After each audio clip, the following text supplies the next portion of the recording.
بسم الله الرحمن الرحيم الحمد لله نحمده ونستعينه ونستغفره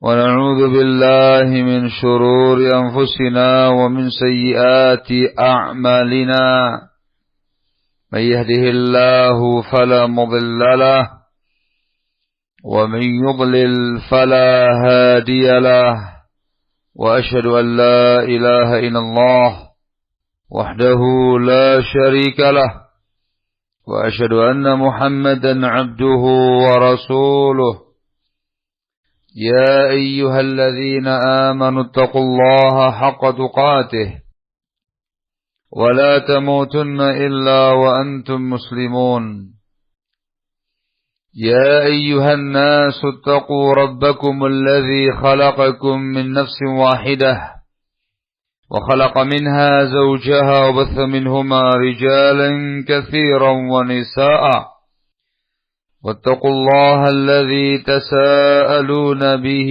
والأرحام إن الله كان عليكم رقيبا يا أيها الذين آمنوا اتقوا الله وقولوا قولا سديدا يصلح لكم أعمالكم ويغفر لكم ذنوبكم ومن يطع الله ورسوله فقد فاز فوزا عظيما أما بعد فإن أصدق الحديث كتاب الله وخير الهدي هدي محمد صلى الله عليه وعلى آله وسلم وشر الأمور محدثاتها فإن كل محدثة بدعة وكل بدعة ضلالة وكل ضلالة في النار أيها الناس.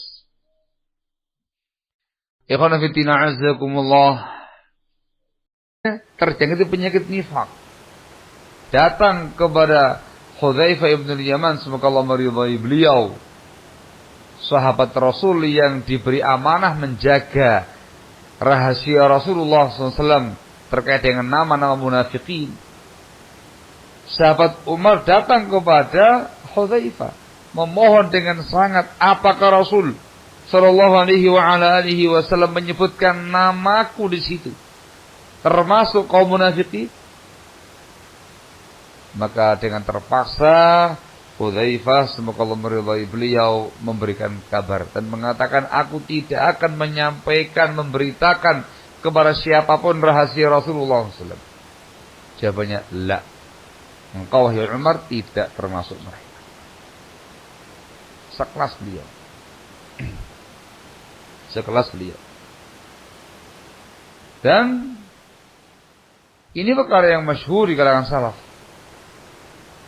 Tidak ada seorang pun dari mereka yang merasa aman dari fitnah, yang merasa aman dari nifaq, dalam kondisi mereka itu amalannya tak tertandingi.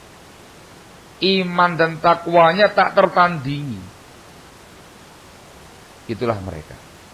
Itu menunjukkan iman yang ada pada mereka.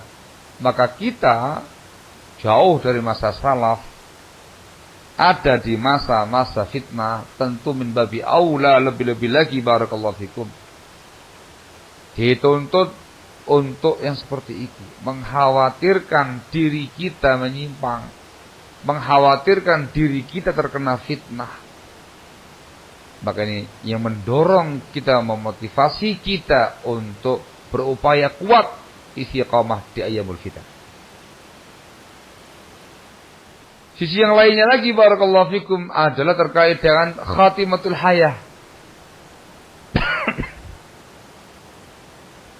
Terkait dengan khatimatul hayah, akhir kehidupan kita.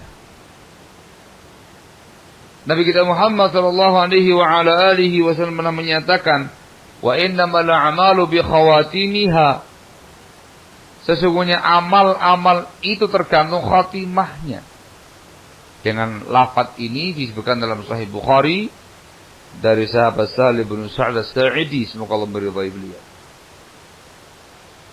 Dalam kondisi masing-masing kita tidak tahu bagaimana khatimahnya. Itu rahasia Allah Azza wa Jalla pada makhluknya. Dan itu sangat menentukan nasib. Ketika seseorang hamba meraih yang namanya husnul khatimah, dia akan bahagia dunia akhirat. Tidak perlu lagi khawatir yang apapun. Tapi ketika di ujung hayatnya meraih su'ul khatimah, ini yang sangat mengkhawatirkan. Lebih-lebih lagi barakallahu fikum kalau kita membaca hadis tentang asbabul wurud riwayat tadi. Sebab Rasul mengucapkan sabda tadi, innamal a'malu bi khawatimiha. Membikin kita semakin harus berjuang untuk bisa istiqamah di ayamul fitan.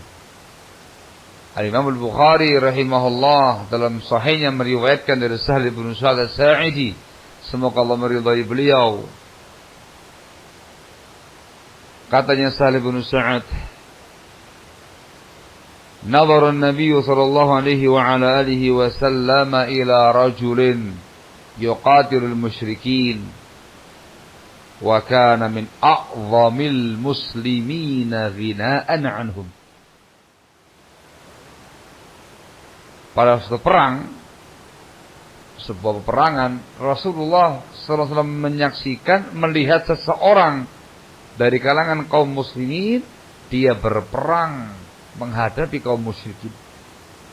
Dan dia ini adalah orang yang paling besar andilnya di kalangan kaum muslimin dalam menghadapi musuh.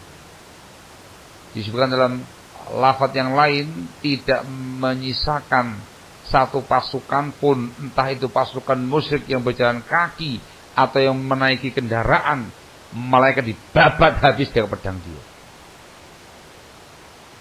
Ketika pasukan muslimin kembali kepada kem-kem peperangan mereka, di barak-barak peperangan yang ada, itu menjadi buah bibir viral di kalangan kaum muslimin. Nasi fulan dielulukan dikarenakan bagaimana hebatnya dia dalam berjihad fisabilillah. Camkan, berjihad fisabilillah, jihadun syar'i bersama Rasulullah SAW dan para sahabatnya, yang dilawan jelas kaum musyrikin. Sebuah amal yang sangat mulia, yang sangat agung. Dzarwatu sanamil Islam, puncak amal Islam. Mengerjakan sebuah amal yang agung. Ternyata Nabi kita Muhammad sallallahu alaihi wa ala alihi wasallam bersabda, "Man ahabba an yanzura ila rajulin min ahli an-nar falyanzur ila hadza." Barang siapa yang suka, barang siapa yang ingin melihat, menyaksikan seseorang yang termasuk ahlun nar, silakan melihat orang ini. Bagaimana enggak kaget? Bagaimana enggak shock jiwa ini? Sosok yang pemberani, sosok yang tampil gagah memerangi kaum musyrikin dalam front jihad syar'i fisabilillah, memiliki andil besar membela agama Allah. Ternyata Rasul mengatakan min ahli nar.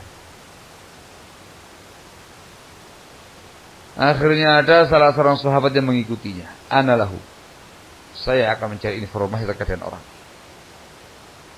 Diikuti.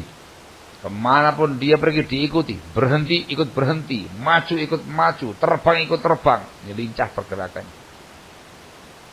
Ternyata orang tadi itu mengalami banyak luka. Dan semakin parah lukanya.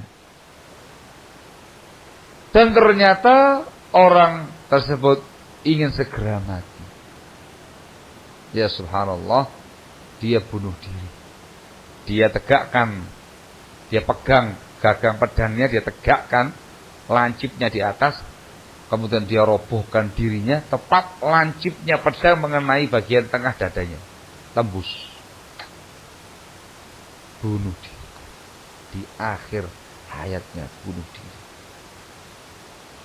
Sahabat yang mengikuti dia pun langsung segera berlari menuju Rasulullah SAW. Saya mengatakan, asyhadu annaka Rasulullah. Aku bersaksi engkau adalah Rasulullah SAW. Belum kata, ada apa ini? Ada apa ini? diceritakan semua yang dia saksikan terkait dengan si fulan tadi. Maka Rasulullah sallallahu alaihi wasallam bersabda, "Innal 'abda la ya'malu fima yara an-nasu 'amala ahli al-jannah wa innahu la min ahli an-nar." Sesungguhnya seorang hamba, sungguh dia mengamalkan secara yang zahir, nampak, dilihat sama orang lain. Mengamalkan amalnya ahlul jannah.